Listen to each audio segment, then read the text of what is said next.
그렇다면 업주는 어떤 처분을 받을까요? 일단 행정처분 같은 경우는 영업정지 처분이 이루어지게 되는데요. 위반 횟수에 따라서 구체적인 영업정지 기간 자체가 달라집니다.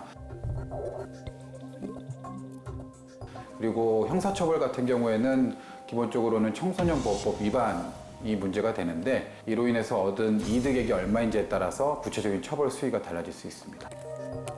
뿐만 아니라 직원이 속았다면 업주는 행정처분, 직원은 형사처벌을 받을 수도 있는 상황인데요. 그렇다면 위조 신분 확인 서비스를 이용한 당사자는 어떤 처벌이 가능할까요? 술을 팔았다든가 이런 식의 어떤 재산상 이득을 얻은 게 있다면 그 자체로 사기나 업무 방해죄에 해당할 수 있습니다. 관련법 개정으로 억울하게 속아 행정처분을 받아야 했던 소상공인들을 위한 면책 규정도 만들어졌습니다. 청소년들이 악의적으로 한 경우에는 영업정지 7일로 이렇게 되어 있고요. 다만 이걸 입증을 잘한 경우에 한해서만 이제 면책을 하도록 규정이 되어 있습니다. 위 변조된 신분증에 속은 사정과 신분 확인 의무를 다했다는 점이 CCTV나 진술 등에 의해 입증되면 행정처분을 면제받을 수 있게 된 겁니다. 하지만 행정적인 그런 제도적으로는 해놨지만 완전히 면책되기라는 건 현실적으로 좀 어렵게 되어 있긴 합니다. 면책의 기본은 신분증 확인을 거르지 않는 겁니다. 청소년 주류 판매 금지 안내문도 붙여둘 필요가 있습니다.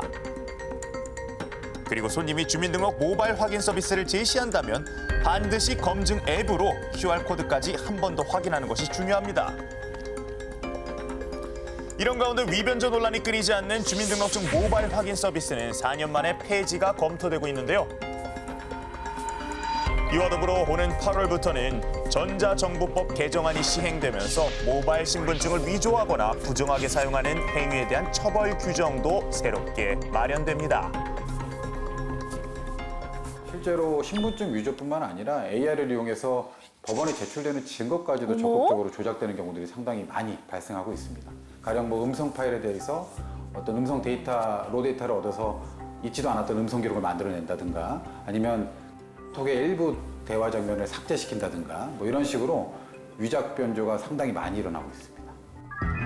실제로 AI로 입퇴원 확인서를 조작해 11개 보험사를 상대로 1억 5천만 원을 편취한 보험 사기 사건이 발생하기도 했습니다.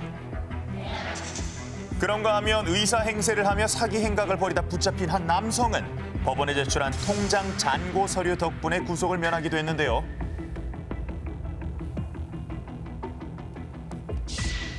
하지만 나중에 확인해보니 법원에 증거로 제출한 통장 잔고 서류는 AI로 위조된 가짜였습니다.